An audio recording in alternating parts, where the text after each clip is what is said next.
So, good day, everyone. I am Glory Masingoran together with my partner, Mr. Clarkson Blante, and we are here to talk about the Military Bases Agreement, the agreement between the United States of America and the Republic of the Philippines concerning the military bases.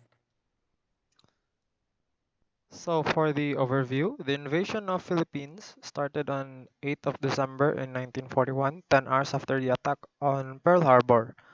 As at Pearl Harbor, American aircraft were severely damaged in the initial Japanese attack, so General Douglas MacArthur was ordered out, leaving his men at the corregidor on the night of 11th in the March 1942 for Australia, so 4,000 kilometers away. The 76,000 starving and sick American and Filipino defenders in Bataan surrendered on 9th of April in 1942 and were forced to endure the infamous Bataan Death March on which 7,000 to 10,000 died or were murdered. The 13,000 survivors on the Corregidor surrendered on 6th of May. So the Japan occupied the Philippines for over 3 years until the next surrender of Japan. So a highly effective guerrilla campaign. So they call this Huk Balahap. So the Hukbong Bayan Laban sa Hapon. So better known as the acronym the Hooks was a communist guerrilla movement formed by the farmers of Central Luzon. And next would be the So they controlled 60% of the island, mostly jungle and mountain areas. So MacArthur supplied them by submarine and he sent reinforcements and officers. So the Filipino population remained generally loyal to the United States, partly because of the American guarantee of independence because of the Japanese mistreatment of Filipinos after the surrender, and because the Japanese has pressed large number of Filipinos into work details and put young Filipino women into brothels.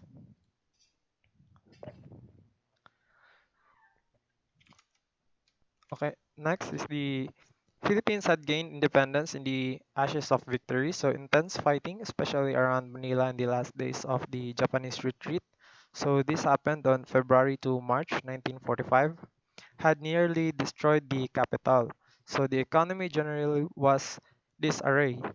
Rehabilitation aid was obviously needed, and the and Mr. President Rojas was willing to accept some onerous condition placed implicitly and explicitly by the US Congress.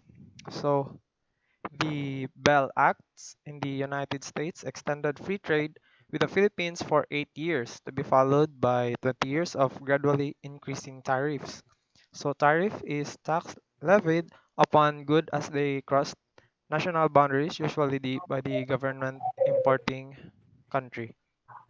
So the United States demanded and received 99-year lease on a number of Philippine military and naval bases in which US authorities had virtual territorial rights. And finally, as a specific requirement for release of US war damage payments, the Philippines had to amend its constitution to give US citizens equal rights with the Filipinos in the exploitation of natural resources, or the so-called parity amendment.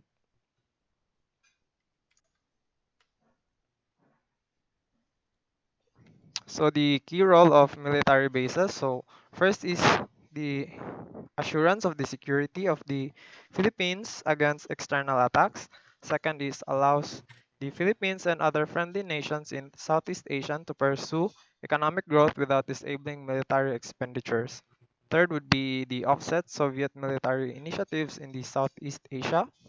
Fourthly is adds stability to the South China Sea region.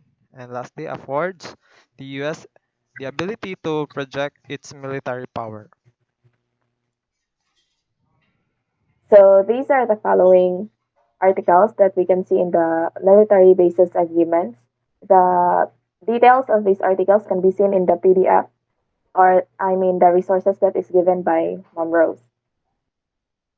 So, as for the agreement statements, generally it is mutually agreed that the armed forces of the Philippines may serve on United States bases and that armed forces of the United States may serve on the Philippines military establishments whenever such condition appears. beneficial as mutually determined by the armed forces of both countries. Second is the joint outline plans for the development of the military bases in the Philippines may be prepared by military authorities of the two governments. So the following are the effects of the military basis agreements. So, as for the positive aspects, we have the employment opportunities, the local procurement of base goods and services.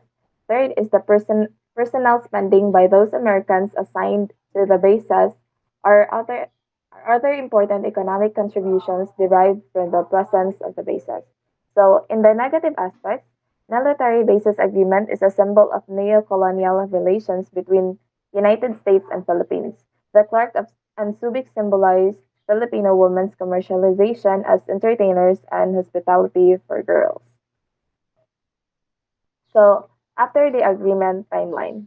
So, in 1947, the agreement was set for a period of 99 years subject to extension thereafter as agreed by the two governments. This agreement would undergo amendments over the years, notably in the 1966 amendment. The agreement was cut down by 25 years of the unexpired portion of the 99 years expiring in 1991. And for the 1979 amendment would reaffirm Philippine sovereignty over the bases and provided for a thorough review of the agreement every 5 years. The first review in 1983 resulted in several further concessions to Philippine demands for increased sovereignty. The United States also pledged its best effort to provide the Philippines with 900 million dollars in economic and military aid over the next 5 years, which is 1984 to 1988, up from $500 million over the previous 5 years. Next is in 1991, which happened in September 16, 1991, in a vote of 12 to 11. The Philippine Senate rejected a